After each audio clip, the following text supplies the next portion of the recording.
Good afternoon, everybody, as it says on the bottom of the screen. Hope you're all doing well ahead of the Game Week 2 deadline and you all had great seasons. And as you can see from the screen, we're counting any score you got as a green arrow.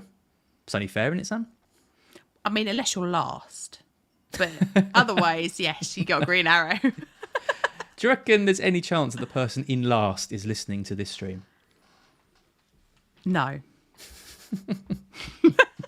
Well, if Surely they were, not. if They're they not were, they admitting wouldn't it. be last for much longer. Exactly. Or something. You're last to first. That'd be a claim to fame for us, That wouldn't would it? be. Yeah, we could put that. If you are last and listening to this stream, get in touch because we want to see if we can get you to with it. We won't. Imagine if we did. Imagine if they were last this week, they listened to us, and then next week they're first. You and I will be loving it. Well, there's the anti FPL, isn't there, where you deliberately pick players who don't score. So like if you had Share captain, for example, and got his minus points, and I don't know other players who don't score. It's different ways to play the game. Hello to everyone. Welcome to FPL Uproar, who said they're going to grab a coffee. That was a few minutes ago. I So wish hopefully I'd they've have got done one. that. Yeah, I've got a water. Yeah, So- I've got a water. I just got off a call and I didn't have time to go and remake my tea, so I've got no tea. Oh, that's very sad. I Very know. sad. Hi to Vegeta, who says the main question is whether we'll get a black box this week. We will indeed. There'll be one tonight. Mark is slacking with the thumbnail. Not sure why it's his job, but it is apparently. And is Madison your bad boy? Again, good performance from him, I thought. Have you been listening to the official pod? Madison was my differential of the week this week. Was he? Lovely, So, lovely. Yeah, He's back. He's back. He's back in my affectionate good books. I thought he played really well on Monday night. Yeah, it was great. Yeah. Yeah, he was great. Trust John says, Sam, what happened to Spurs on Monday? Complete dominance in the first half and then... What do you mean what happened? That's just standard Spurs. Yeah, it was very Spursy, wasn't it? Yeah. We were brilliant in the first half. Didn't take our chances, which was... Why has the light just come on behind me? Whoa, that's creepy. It's very like Alien as well. What the hell? The remote is over there. X-Files. As the remote is literally across the room. Hang on, look. Yelena's calling me, which is nice. I'm But so confused at what just happened. unfortunately, we're live, so... We are live. just answer and go, sorry, we're live. That was so bizarre. What happened then? Anyway, yes, so Spurs on Monday night. Maybe it's because I was about to slag off Spurs. The light of doom came on. It was like, warning. Warning, Sam's about to rant. Yeah, I don't know. We played really well in the first half. We didn't take our chances apart from Porro. And then the second half, it was like we had one moment. We were playing all right. We had one moment where we just clearly forgot that we were supposed to defend. And then their heads went for about 25 minutes. The only positive thing I can say is that the Bentancur, I mean, it was horrific. As a Bentancur fan, I was like, oh my God, this is awful. I don't want to watch. But then it actually just killed Leicester's momentum. And then after that, we were better. But I don't know what happened to Spurs. They just did Spursy things. So we'll see what happens on Saturday, I guess. I mean, Porro scored a striker's goal, but your other attackers, I thought Solanke had a couple of half chances, nothing amazing, but well, I don't know. maybe could have done better. I thought Solanke had a decent He was first all right. game. Given it was his all right. first game, I thought he was decent. He had 3 attempts, all of them on target. Yeah. I thought he was all right. I thought Maddison played well. I was getting to. He was fine. Son and Johnson, I thought were awful. Yeah, I thought Maddison played well. I mean, and what was really interesting for me is that Maddison, there were 13 corners from Spurs in that game. Maddison took 12 of them. Gabriel took 1 when he came off the bench, but then Maddison wasn't on the pitch by that point. And there were four free kicks, of which Maddison took all 3 that he was on the pitch for. So when I was watching the game, I was thinking, oh, this is really interesting because he's even taking the corners on Porro's side now, whereas before, at the end of last season when Maddison was coming back, they were sharing them. Whereas on Monday night, there was no sharing. Maddison was like, that's mine, I'm on it, and actually did a good job with them. I thought the set pieces were generally good from Spurs on Monday, which is unusual for us, by the way. But yeah, and then I thought Maddison was good. It was only Son that had more touches in the final third than Maddison from a Spurs perspective. I thought he was good. I thought Porro was good. But then Son was so wide that just fell, from an FPL perspective, really out of it. The one thing I would say, though, is that we are about to play Everton. So if you're a Son owner, given that it's Ashley Young's side of the pitch, that Son will be on. They now don't have someone to play in that position. It's going to be Holgate, isn't it? But then they haven't. Tarkowski's out as well. Tarkowski's out as well. So surely Holgate is more in the Tarkowski position, no? I don't know who else can play at right back if it's. I have no idea. But that's the Son Maddison side, because Maddison tends to go left rather than right. So when I'm looking at the team for Saturday, I'm like, well, surely, actually, if you've got Son, he becomes a decent option. I thought he was poor. Well, that takes us on to our first question, which is from Flanny Boy 1888. I only have one question. Hopefully it can be answered. It can, because I'm going to answer it right now. Should I swap Son for Foden? No Man City players' advice, please. I spoke to Lee about this on Off the Bench, and he was adamant that he wouldn't sell Son ahead of this week.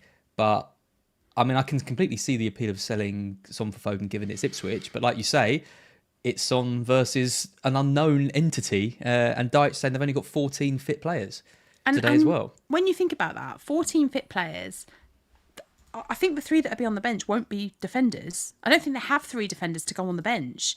So when I'm looking at that Everton team and who might play at Spurs on Saturday lunch or Saturday afternoon, genuinely I'm like struggling to work out who defends for Everton in that game, particularly down Son's side. And it's our first home game of the season. And actually, when you obviously the benefits of being a Spurs fan in these moments is that obviously I follow every Spurs channel and every Spurs player going. They are angry. They feel annoyed about what happened on Monday night. You can tell that from the tweets that they're putting out in their social media posts. So I would expect a bounce back in that first home game, and therefore that would put me off selling Son. The issue I have with this person here is the no Man City, because it's Ipswich at home. And there really isn't like a better... There won't be very many better fixtures than that for Manchester City this season. So when you're thinking about selling Son to move to a City player, I sort of get that. Like, although I see the appeal of Son, I do also see the appeal of going for a City asset. The one issue I have is I'm not entirely sure who gets the nod for Man City. Like, you'd think that Foden starts, given he played 45 minutes in game week 1. I would expect him to get the start. Wouldn't you? Oh yeah, I'm pretty sure Foden starts. I wouldn't be too worried about that. It might be minutes managed though. I mean, he played 45, didn't he, in the last game? But yeah. I'd be surprised to see him get the full 90. Not the full 90. Well, you're sitting on the fence. No, I think you for an answer. I'd hold Son on the basis of what happened today in the press conferences. I think if you'd have asked me yesterday, I'd have said I'd do the swap.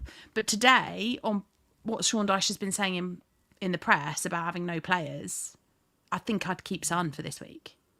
I'd sell him. Would you? I think so. I think if you've earmarked Son to Foden, the only thing that's changed is the Young's availability, and Young isn't a good defender anyway. So I don't think it's going to be any worse, whoever comes in at right back. So I don't think much has changed. I'm just saying, if you've got Son for 1 week to switch to Foden, I don't think there's any new information that would really make me stay. I don't think Son played particularly well. I think it was always going to be a weakness down Everton's right-hand side anyway, and if you're going to make the switch to Foden to target the Ipswich game, there's no real right or wrong answer, is there? Because it's just a case of who would you rather have this week, Son or Foden? Both are obviously great options. I still think Ipswich at home is a better fixture, and I would expect City to score more goals than Spurs overall. But it's close. I'd do it. You say not to. There you go. It's tight though. It is tight. Sokan says Young, the forever young defender. He didn't look very young against Matoma. He looked his age. I'm not going to lie. It was, that was always going to be. He's older than me, I think, isn't he? And I couldn't play 90 minutes of professional football. I don't think I. Is he 37? 37, 30? Oh, I've got 39 in my head, but I had too young. 39 in my head. I'm going to Google it. Oh yeah, me too.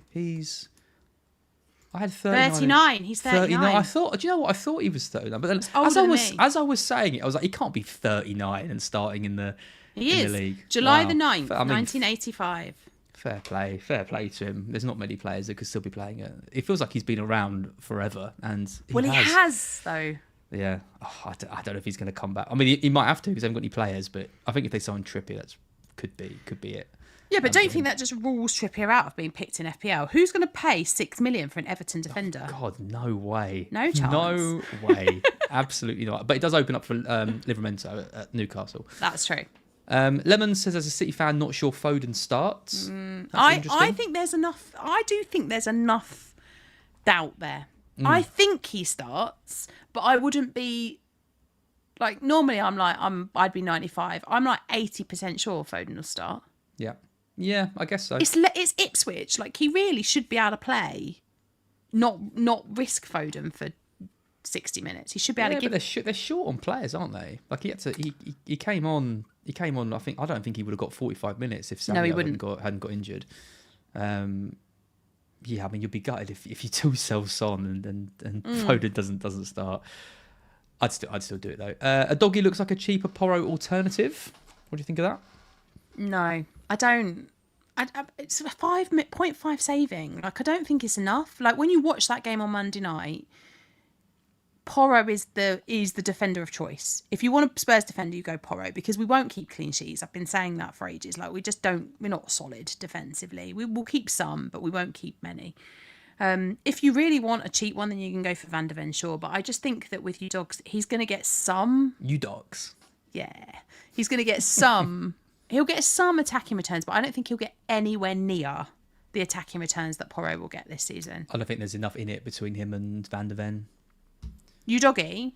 Yeah, I'd rather have Van der Ven over. Yeah, exactly. That's what I mean. I don't think there's much in it. I think I'd rather just go Van der Ven. I agree. We saw last year. I mean, a doggy gets into some very, very good positions. Yep. He's a very good player, but he's not really getting the returns. Whereas Van der Ven gets into less good positions, but when he does, he seems to be able to find the back of the net. I don't think there's really much in it between them. If you're going to spend 5 million on a Spurs defender, I would go for Romero over you, doggy. Yeah, exactly. Yeah, he was taking up some great positions again against Leicester. Yep. He hurt. I went for him with a Porro at the end of last season, though. That didn't go very well. Yeah. That didn't go very well. We're getting loads of questions. Thanks to everyone. Keep them coming in. Do jobs with Super Chat if you definitely want your question answered. Otherwise, I'm just going to grab some at random. Greg Frost says, Match of the Day challenge is going to be awesome. FPL Black Box Saturday. Yep, Mark and I are doing Match of the Day challenge. He's coming up to Hitchin. I think with Billy as well. Oh, he's bringing Billy. I think it's going to be Yells and Billy downstairs and me and Mark up here watching Match Day. So yeah, do tune into that if you're interested. Daniel says, if I can't get City attack, thanks Sam. If I can't get City attack, is it worth it to sell Porro for Gvardiol? Oh no, sorry, I've been watching Premier League pronunciations. It is Gvardiol. You do pronounce the G. I've got to start doing that. Gvardiol to double up on defence. Double up on City defence. That's interesting. Who's the other one? Do you reckon? Rico Lewis and Gvardiol? Edison, yeah. I mean, I don't think too many people started with Edison, but yeah, Daniel, let us know who your other City defender is. Doesn't really matter. But what do you think of the double defence? I don't like anyone in that City defence other than Gvardiol. Nor do I. I wouldn't. I've been looking at Akanji, but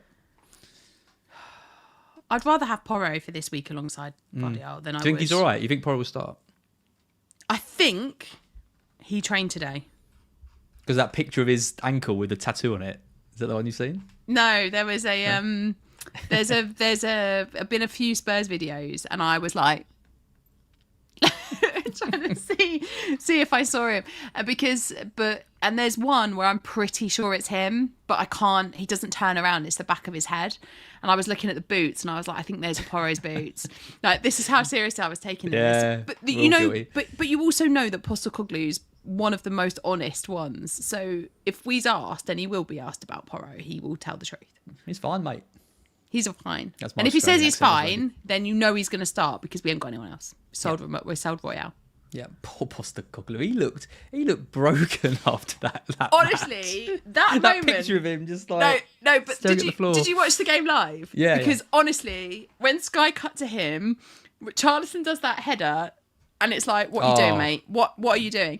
And then in slow motion, Postecoglou just descends to his knees, and it's honestly the funniest thing I've ever seen, because it's almost like he's like, oh, Richie, mate, and he just like collapses, and he's just standing there with his hands on his knees. He was such a happy fellow this time a year ago. That's what happens being a Spurs fan or a Spurs manager, honestly.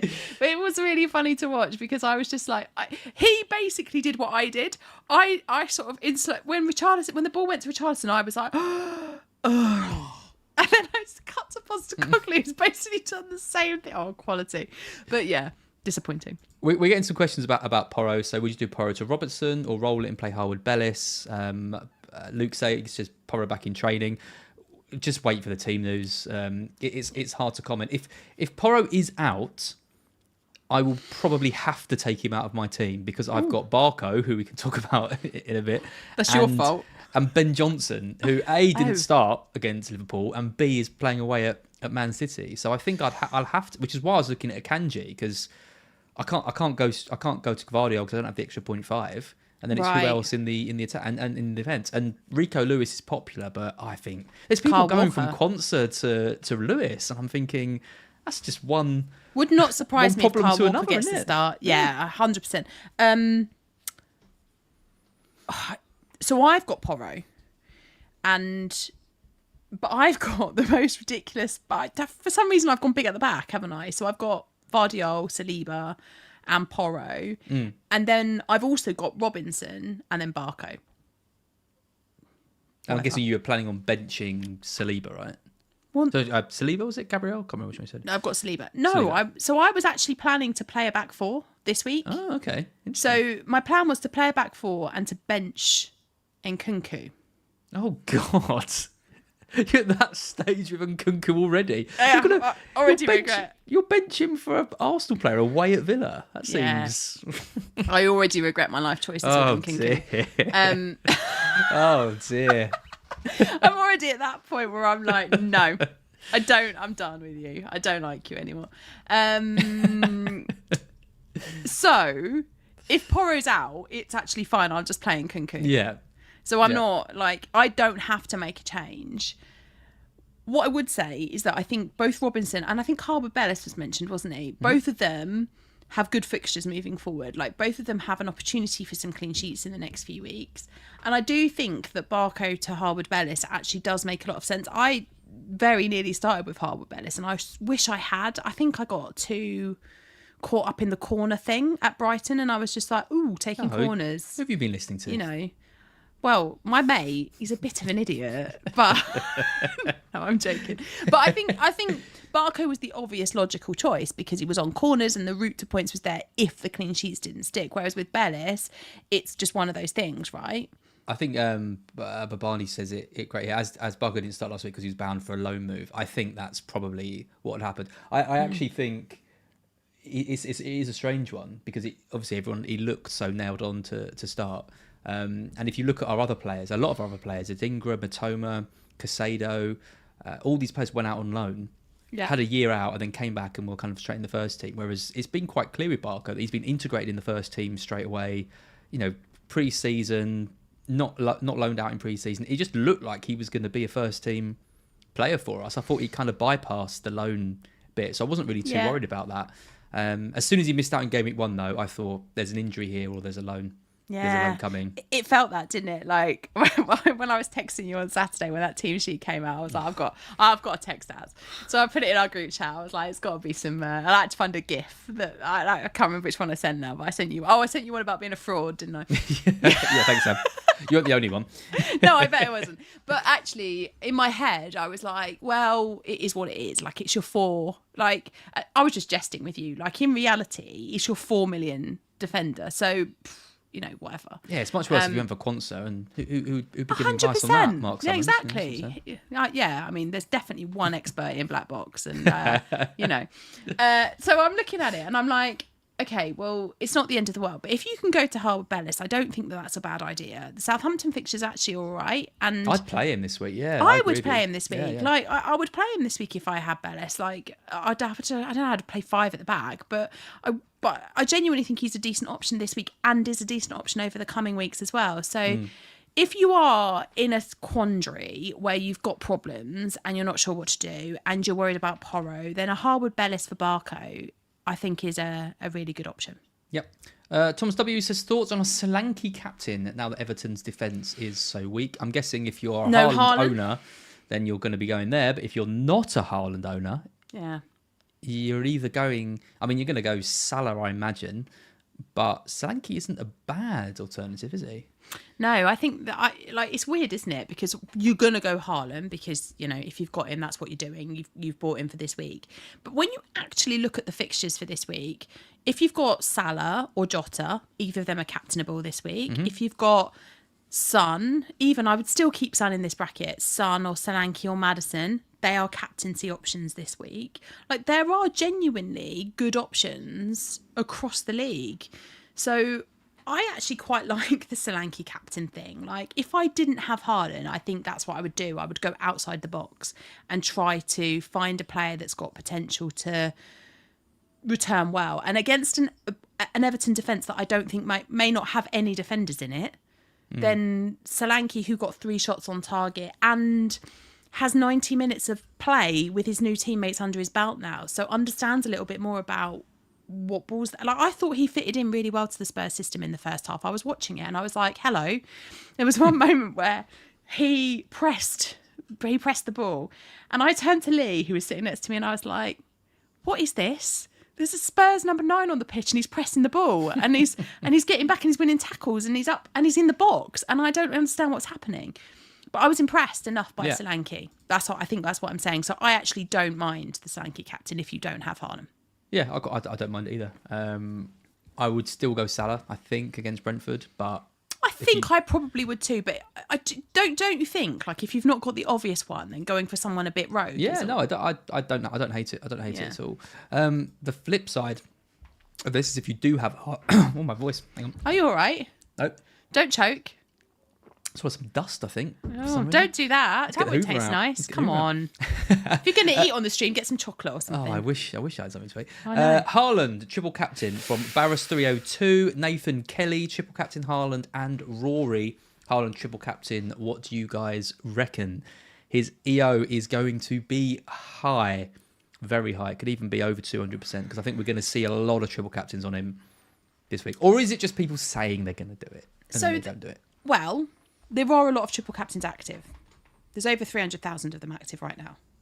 There's a lot. But you can cancel it. But will you? I mean, he's not injured.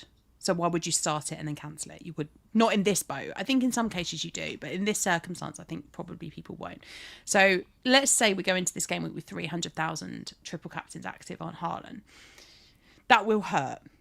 If you own him and you've captained him, it's going to hurt. I think there will be more than 300,000. I think there will too. I think we'll be at more like 450,000 triple captains this week on him. Well, he's what, 50% owned? Mm-hmm. So that's how many people? 9 million. So he's owned by 4.5 million. Yep.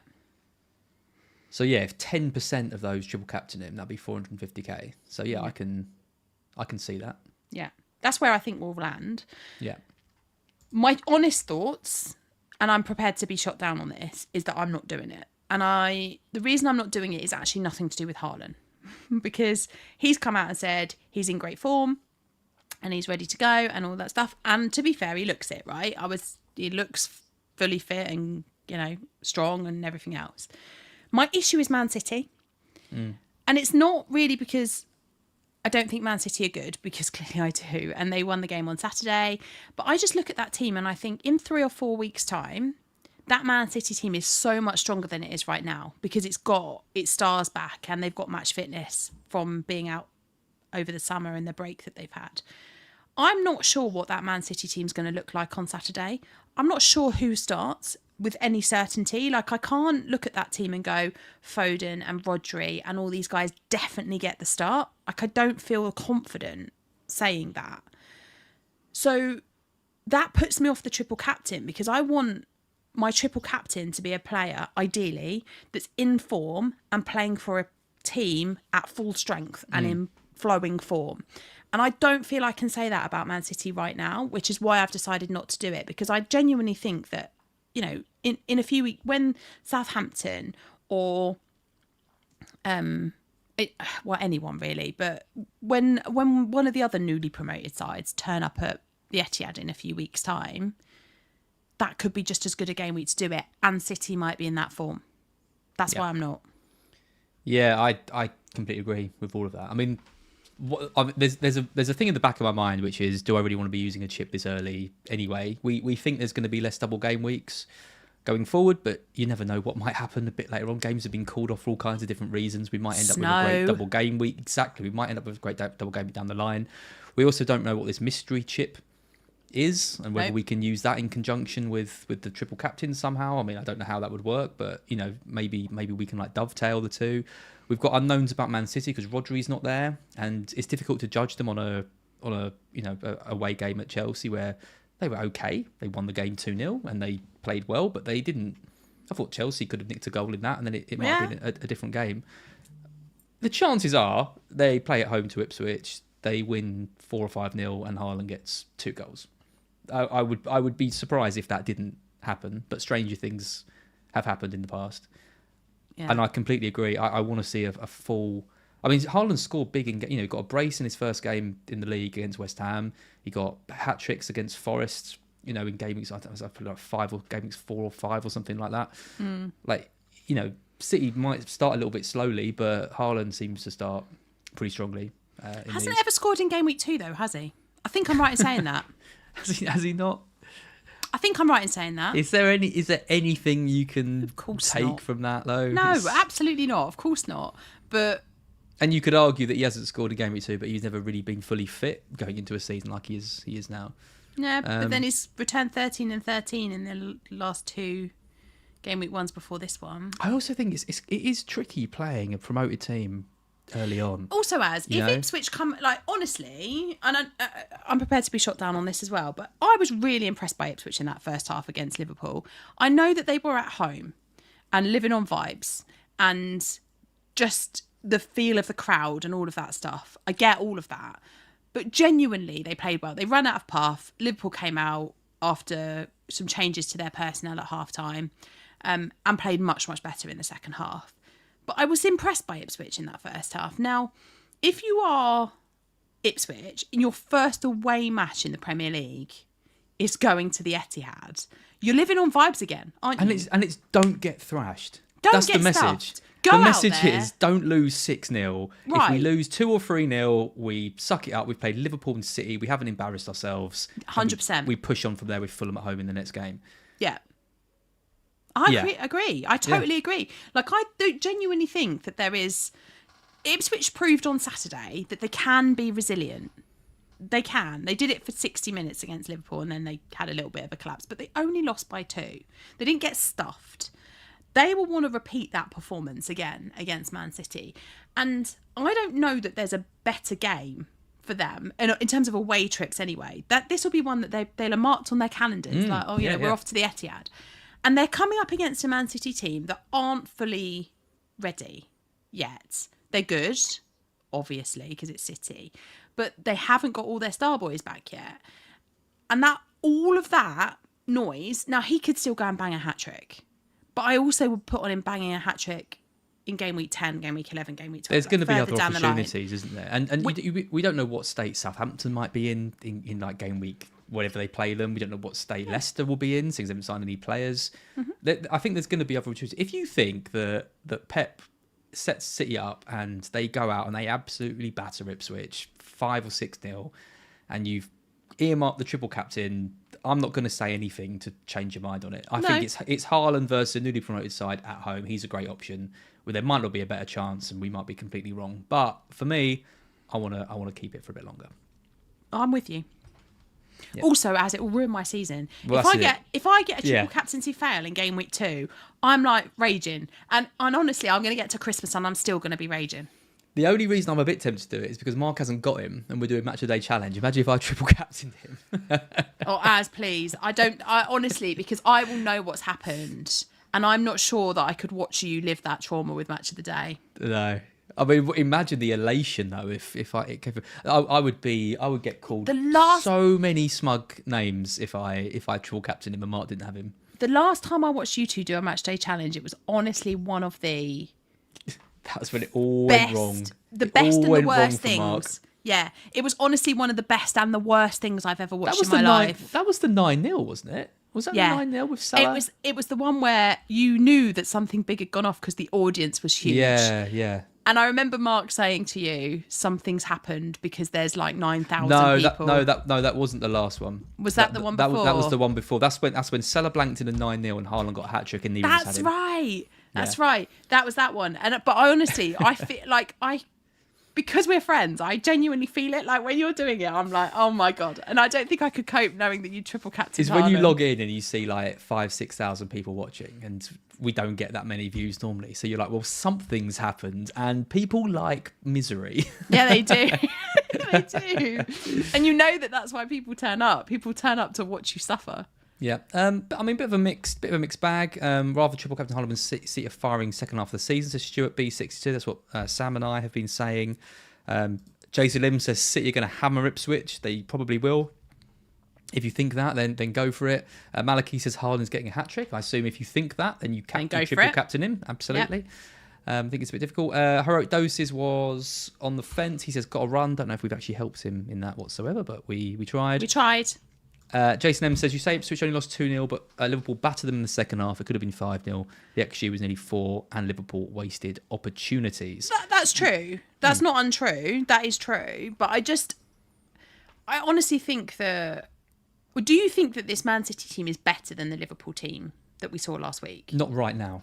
Exactly. Yeah, and so that's where I am, is that I think the Liverpool team right now, with the personnel that they have available, are better than the Man City team that we've got right now. I'm not saying that's how it's going to be all season, because Man City, clearly, when they've got everyone there, are epic. But right now, that's where I think we are with those two teams. Sushan, I triple captain Haaland in a single game week, and Pep subbed him at half time. That was against Bournemouth last year, wasn't it? I remember that. Yeah, I remember that. Oh, pain. Colin Bugler says game week 4 versus Fulham last season. Haaland, he was pretty poor. I remember going into that game as well. There's lots of question marks about whether we should pay all the money. Did we even need him? Yeah. And then he obviously got the hat trick in that. Pajita says as accidental triple captain confirmed. No, you've got to confirm it now. They've changed it. It's not going to happen again. It's beautiful. Idris says, what about Quansah? We've talked about Porro. We've talked about Barco. What about Quansah? He's dropped now, though, isn't he? Who the hell did you sell him for? You have to sell him for 4 million. You have to go to Harwood Bellis. You have to go to Harwood Bellis. Yeah, he's come up a lot. Or Greaves. I actually quite like Greaves after this week. Played well. Not this week, but next week. If you want a player that plays this week, you got to go Harwood Bellis. If you want a player from next week, then you can go for Greaves. You probably just leave him now, though, don't you? Unless you haven't got another defender. Like, you should have probably made that move a few days ago. The problem is, it's not very helpful with hindsight, but no, because I was doing the official pod with Kels this morning, and she's got Quansah and Barco, and I'm just like, well, you've got a problem now, haven't you? Because she's also got another problem. Three? No, she's got another problem as well. Porro? No, she doesn't have Porro, because she was raging that Jules and I both did. We've got Ben Johnson as well. Oh no, that doesn't sound like a very Kelly thing to do. But or maybe it's a player that she doesn't want to play this week. Okay. And Quansah maybe at home to Arsenal. Possibly, yeah, it could possibly be. And I was looking at it, or possibly it's Anderson. Oh yeah, problematic. It might be. That's Anderson. An annoying one for people. Was not expecting that move. No, well, I sort of was expecting that move, which is why, because I had Anderson for quite a long time. That's why I took him out, because it started coming out, this rumour, didn't it? Just before game week 1. Where was I going with this? If you have to, I think there are plenty of people that have Quansah that are going to have to deal with him, because I don't think you can keep him now. Because Kanate is always going to be there now. The fact that Slot is happy to go, this isn't working, I'm taking you off at half time, is quite telling. And I think there'll be some starts. But like Lee was saying this before, like that's why Lee didn't go for him, because he was like, it's too risky. There's always going to be a Kanate-shaped problem in the rearview mirror if you are a Quansah owner. And now I feel like it's Quansah is the problem in the rearview mirror, because Kanate, surely, having been the one that comes on and then they go on to win the game, is the one that gets the start this time around. Well, Kelly's got Mosquera at 4 million, the Wolves defender. I'd probably just play him against Chelsea.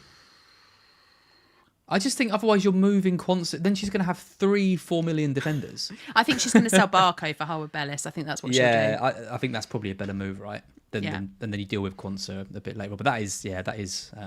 I remember looking at that and thinking that's a disaster. But there will be plenty of people that are in this boat. And I think if you're in that boat, or you've got a Porro, if Postecoglou for some reason doesn't give us like firm confirmation, then you have to deal with the problems that you have. Geddy FPL says, is Barco a sell now? Thought he's going to be a gem. Yeah, didn't we all, Geddy? He is. I mean, he is a sell because he's off. He's off on loan. We think hasn't been confirmed yet, but all but done. It does mean, and for anyone wondering about his price, have a look at Neil's article on Scout. I mean, talk about research. That guy, some of the stuff he does. He's basically looked at all of the most recent players who have had flags 50, and loans. the last 50. Last 50 players. And basically come to the conclusion that he will be locked in price, essentially. Yeah, so none of them have dropped. None of the last No. 50 players to get loaned out have dropped in price since they were red flagged.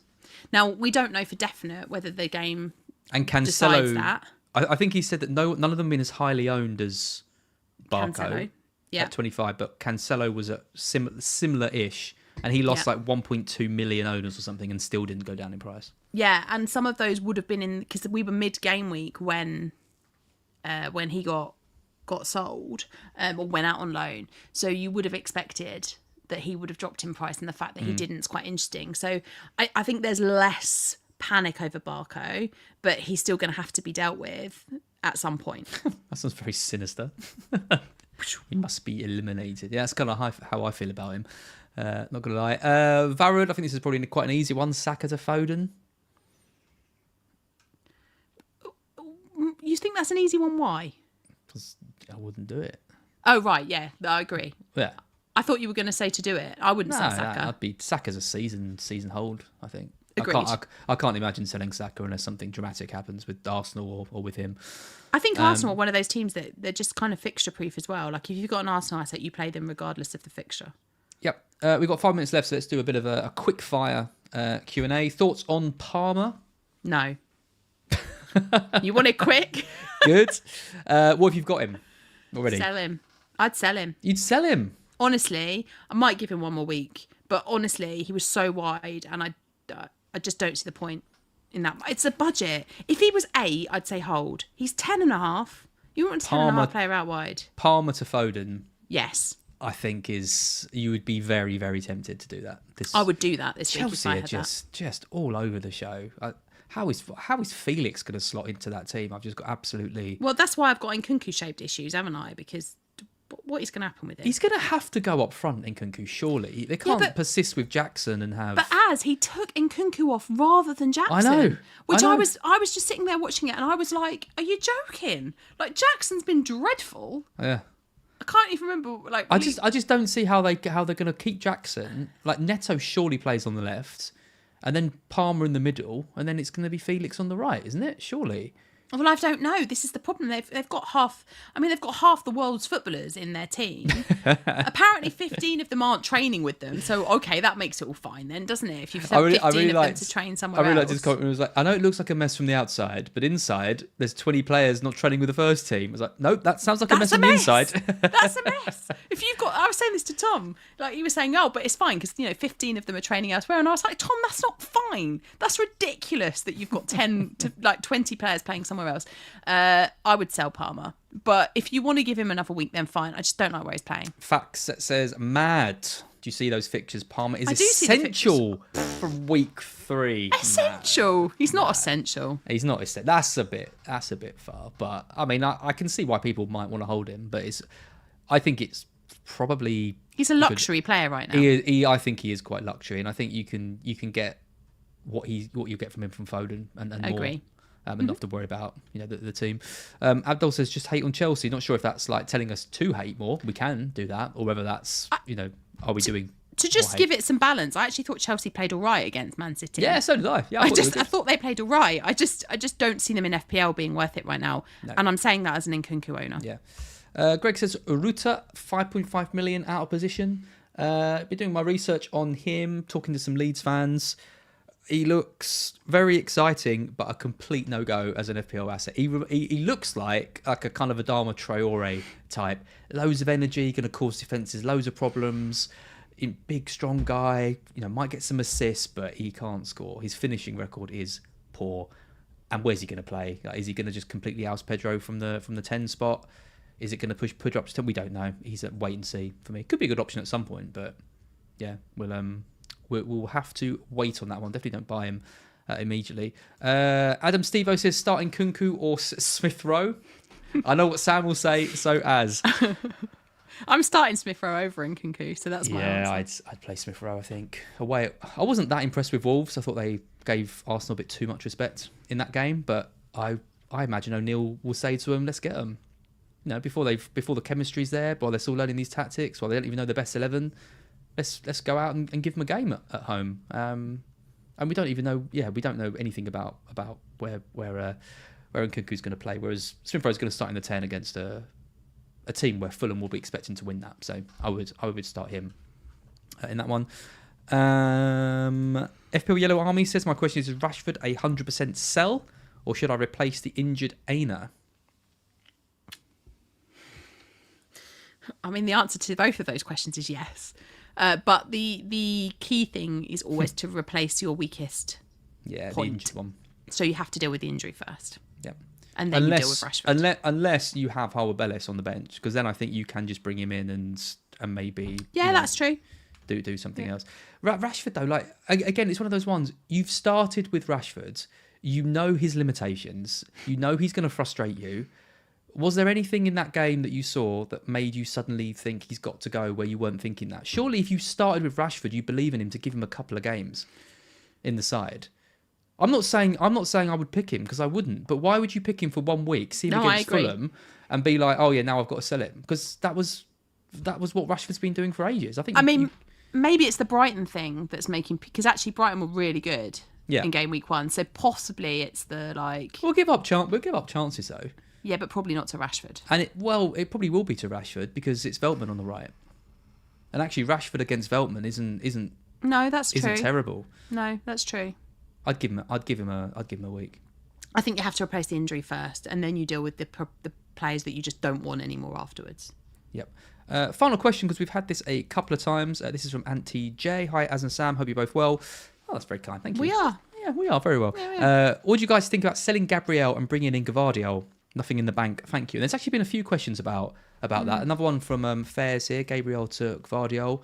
There was some at the start of the stream as well. What do you think of that?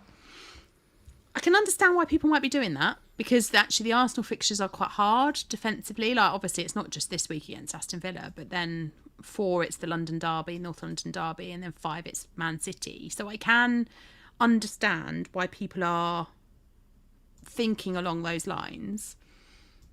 However, the Arsenal defence were brilliant again against Wolves. Like, I watched that game, and defensively there was a moment where Saliba, I thought, was going to mess it up for everybody. But apart from that one moment... Oh, yeah, I know. Wolves should have scored in that game. They should have. And particularly in that moment where I was like, Saliba, what are you doing? Like, oh, God. But defensively, I genuinely do still believe that Arsenal are the best defence in the league. Now, Gvardiol, I think in the next 5 weeks, gets more clean sheets, though, than the Arsenal defence will. But I don't think he's going to add very much. If he continues to play where he did against Chelsea, his attacking threat is massively lowered this season. But he might not when everyone's back in the team and Kyle Walker is on that side rather than Rico Lewis. It might be that we see him invert rather than Rico Lewis on the other side. It's a bit of an unknown. I personally would feel very more uncomfortable not having a Arsenal defender than the City one, even with the fixtures. Interesting. I'm going to sound like a broken record again, and my answer is going to be similar to what I've said in a couple of these. You've started with Gabriel. You haven't started with Gabriel for 1 week, presumably. No. You've started with Gabriel because you've looked at Arsenal defence and thought this is the best defence in the league and he's going to get some clean sheets. I can see why people would want to make the move to Gvardiol, and if I'd start with Gabriel, I probably would, because I think Gvardiol's a better pick over the next 3 or 4 weeks than Gabriel. But I just wouldn't use a transfer. No. On it. I just think save the transfer, see where we look in 2 or 3 weeks. There might be massive other improvements you want to make in your team. You know, it feels a bit sideways to me. Agree. And I think unless you think Gvardiol is going to outscore the Arsenal defence by 10, 15 points over the next couple, then I wouldn't do it. And you never know what could happen. City's fixtures are better, but... They leak, though, Man City's defence. They leak absolutely. Goals. Arsenal's don't. So he wasn't bombing up and down the wing, Gvardiol, in that game. Yeah. I can see why you would want to do it. And if you really want to do it and you think it's going to be 10, 15 points better off, I'm not going to tell you not to, but I wouldn't. If I'd started with the Arsenal defender, I'd keep him. I am 100% in agreement with you. Yeah. Well, let's end on that note. That's a lovely way to end the stream. We had a ghost today. I know, we had a ghost. We've had it all going. Jake's been all very going quiet, which has been good. I said to you before, he might bark because there's some noises outside, but no, he's been very good. Good as gold. Thanks everyone for watching. We've got about 600 people watching live. Great to see you all. Black Box tonight with me and Mark. Obviously check out the FPL pod with Sam, Jules and Kelly as well. And Sam, you had a bit of a note on the app, right? Yeah, so just a quick one. The app, if you've got it, it has updated today. So if you come out of it, restart it again, it is now showing all of your live game week data. So it will show your team, it will show your overall rank and all of that good stuff. And also if you click, it will pop up with the fixtures for those players over the next 6 weeks as well. So you get a nice little pop up. It looks really smart now. So if you haven't got it, get that. In addition, that will work whether you are a Scout member or not. So you will still be able to get all that live data regardless of whether you are a member. Download the app, leave a review, 5 stars. Subscribe to this channel if you haven't already. Like the stream. That's your homework off the back of this. And we will see you next week. Actually, I won't. Oh, no. I'm on holiday next week. Oh. So you'll have to get a sub. And I don't know who you're going to get that's going to be as good as this relationship. No. Who was my stand-in last time? It was Gianni, wasn't it? Oh, yeah, he's not a bad stand-in. I'll see if he's around. He's all right. He does a good job standing in for me. We'll see if he's about. I'll see if he's about. Cool. Right. Enjoy your holiday. And I will. we will see you 2 weeks. all. See you in 2 weeks. See you later, everyone. Bye. Bye.